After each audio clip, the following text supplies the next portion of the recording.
everyone, welcome back to the channel. It's been a while. I've been having some trouble getting some videos uploaded, but I'm back. So thanks for stopping by. I appreciate you all. Today we're looking at the Esp Ltd EC1000 Fr. So the appointments on this particular guitar are nice. I never was a big fan of all the gaudy abalone inlay that they put on these guitars. I probably would have bought one a long time ago if they had done away with it. This has a really tasteful multiply binding around the body. It obviously has a Floyd Rose. It's the Korean. This is a Korean made instrument. It's Korean made Floyd Rose. It's very nice. It's got the EMG, I believe it's 57 and 66 pickups. Stainless steel frets, stainless steel bridge screws and posts, stainless steel nut screws. It has Grover tuners, which is a nice addition considering you don't really need that kind of quality. A very pretty mother of pearl-esque inlay. Like again, I said, it's not the abalone. It does have a very beautiful flame-made veneer top. From what I can tell, it's a three-piece mahogany body with a maple cap, a real maple cap, and then you have this nice veneer that has moderate movement. Very little. I mean, it is veneer. It has a coil tap for the neck pickup, and we're just going to go through some sounds today. So let me see here. Slightly different setup than you're used to seeing. Let's start off going through a Marshall DSL-20, which is a nice little, small room amp. It works. I'm in the 10-watt mode. So let's check out the bridge pickup on the clean channel.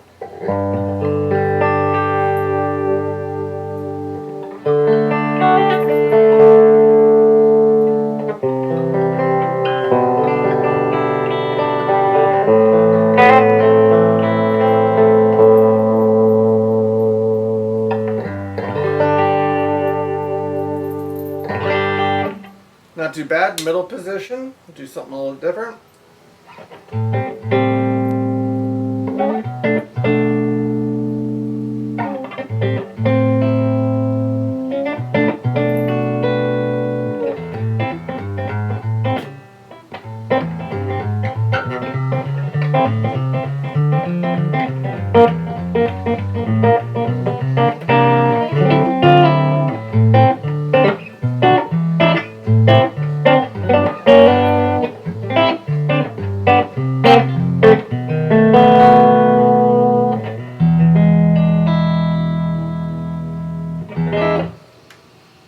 Now we'll do the neck pickup, which I really like. I'll try that same riff again.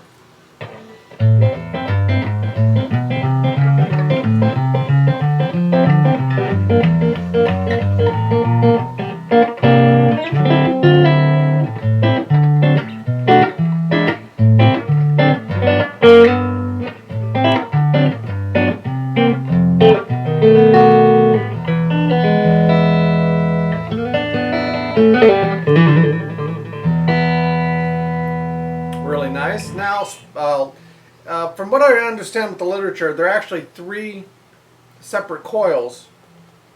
So it's not so much splitting the pickup as it is activating the single coil part of the pickup.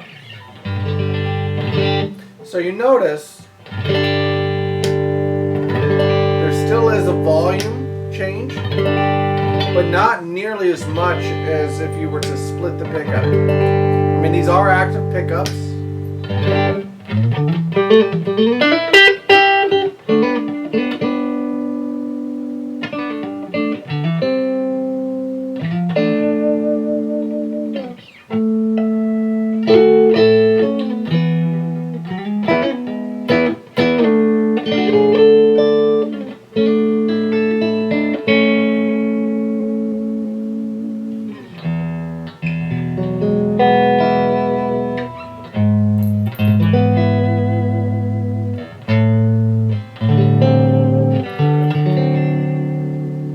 So it has some decent clean sounds. Are they comparable to a passive pickup? It's a totally different thing. I don't have a lot of experience with active pickups, but it did take some getting used to. One thing I can say is I've had this guitar for about a month now, and you know, I've played it at rehearsals, and I like it. I like it a lot. You know, I'm in a band, both bands, one band does pop, the other one does like hard classic rock and metal. And for that hard rock metal band, I really like the way this just pokes out. It plays great. The setup was reasonable. I've actually come to like the setup more on this guitar. The action isn't like super low. I think it has a lot to do with the jumbo, or actually they're kind of like a medium tall fret that they put on here. Again, they're stainless steel frets. I have two gripes though. All right, my first gripe is on the back here. Let me turn the volume off. On the back here, we have our battery compartment, which has 2 Phillips head screws. That's not something you can get in and out of very quickly. So that's gripe 1. Gripe 2 is it said it was supposed to have an ebony fingerboard, and there's no way. I've never seen a piece of ebony. I'll try to get a better shot with the different camera setup. I've never seen ebony with this many pores. Like this is a piece of rosewood or rosewood-esque type wood. It is not, you know, what you picture of as like the ebony on a Gibson Les Paul Custom, for instance. That really fine, perfectly smooth, almost like maple consistency. And also the sound and the response. You know, typically an ebony fingerboard will have like a snap to it. This does not have that snap. It's got more of a woody sound, again, like what I'm familiar with coming onto a rosewood board.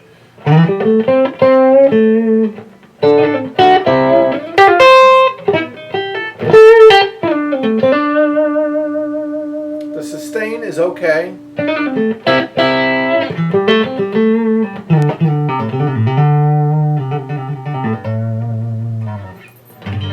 I notice that the volume is a very important thing to use. Now I like the layout here. Bridge volume, neck volume is in the center, and then you have a master tone.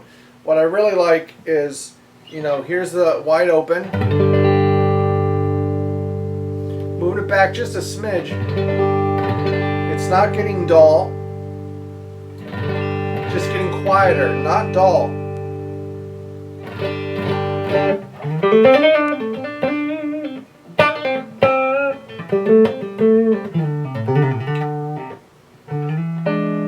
Similar to a treble bleed circuit, but it's not the same, because with the treble bleed, the frequencies do shift when you roll down the volume knob. You know, you still retain high end and sparkle, but it's still there's things changing in the mid harmonic content. With this, it's simply just the same thing you had, but at a lower volume. Now, some of you might be laughing at the screen saying, well, duh, that's what active pickups do. Like I said, I'm new to active pickups. I love my old vintage style passive pickup guitars, but I'm starting to understand the advantages, especially with high gain. I'm starting to see the advantages. Having said that, let's get some high gain. Now, usually to get this level of saturation out of this particular amp, I would have to have the gain knob at, I would say, like 3 o'clock, okay?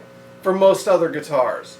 I don't have like I said, my guitars are typically more vintage voiced. I think the highest output pickup I have on any of my electrics might be like a 9.7K.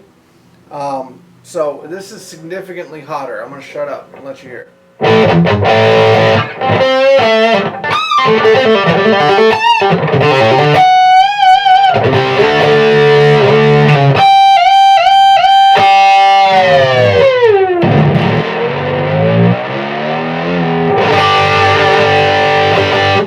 And what I really like is that this Floyd really stays in tune.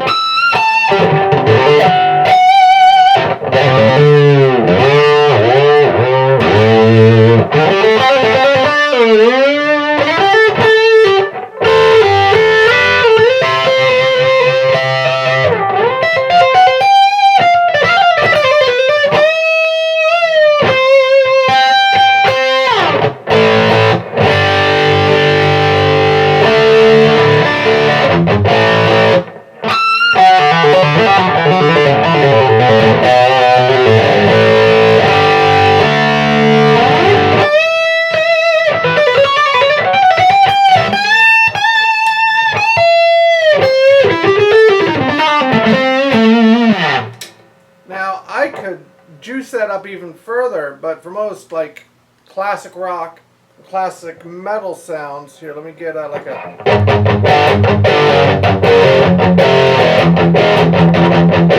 it doesn't so much chunk at this point.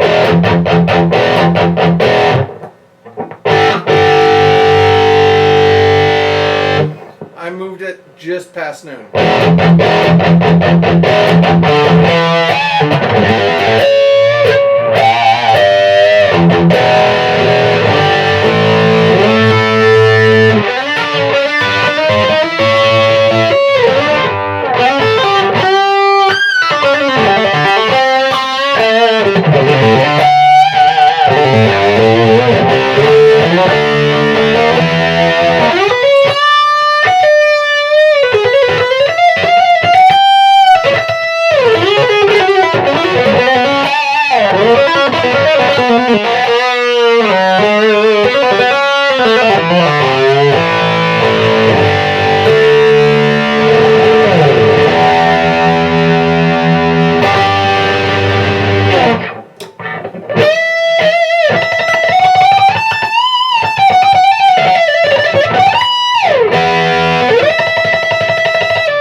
Excuse me for being so sloppy.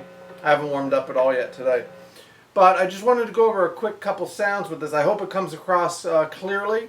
Again, I like to use room recording so you hear what I hear, not what it sounds like with a microphone up on a speaker cabinet. Both are great, but I want you, the audience, to hear what I'm hearing.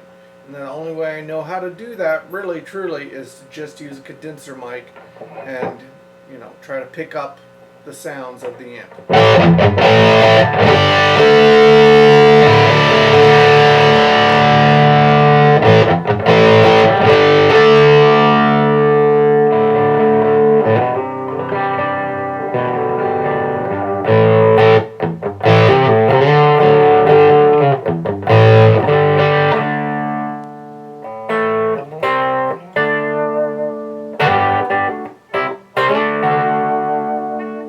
Now it's gone slightly out of tune, and I will say these are the strings that this guitar shipped with, because as many of you may well know, Floyd Rose guitars are a pain in the butt to change strings on, or at least if you're not used to changing strings, they can be frustrating.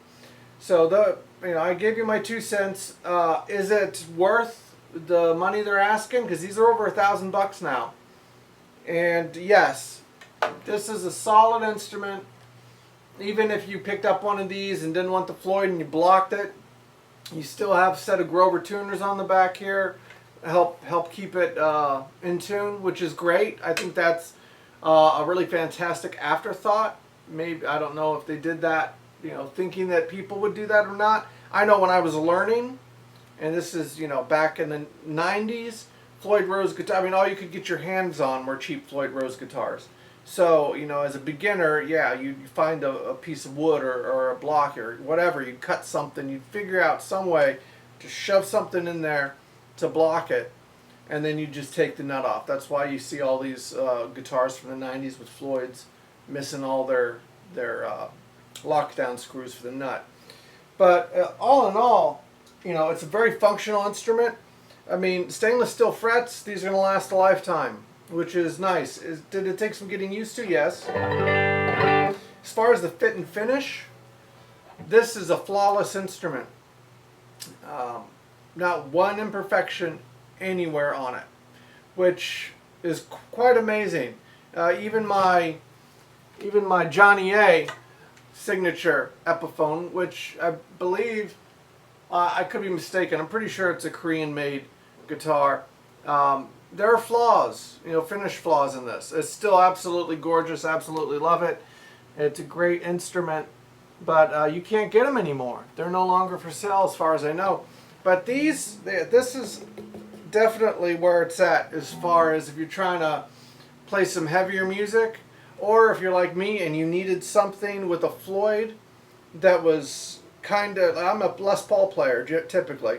And you know, there are other Les Paul options out now. Like Epiphone has the new, the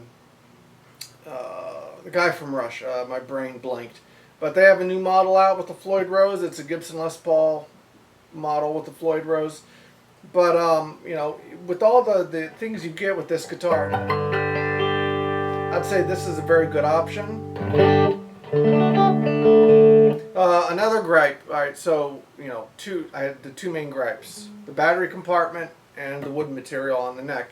Not that I have a problem with the wood material. I just don't believe it is what they spec it out or say what the specs are. The other issue is that this was over $1,000, or at least that's what it streets at, and it did not come with a gig bag or hard case. You gotta at least give us a gig bag, people. I mean, come on. And it's just another form of advertising too. I mean, you get an inexpensive gig bag and you put ESP, LTD, or LTD on it, or Eclipse on it, or whatever you want. You know, and then someone's walking into a gig, that bag's sitting off to the side. Maybe they don't notice the guitar so much, but as they're walking out, oh hey, he was playing an ESP. Free advertising, guys. You're missing out. You know, all you guitar companies, PRS included. PRS, you need to start up in your game. You need to start sending out hard shell cases with your CEs. I mean, come on. Those guitars are amazing. I got one coming to the channel soon. And a gig bag, really? Come on. Anyway, enough of my yakking. Thanks for stopping by. I hope you're all doing well. Remember to be kind to your neighbors and hit like, subscribe. Leave happy comments, nasty comments, whatever, in the comment section below. But just remember to be respectful of one another. And we'll see you next time. Y'all take care.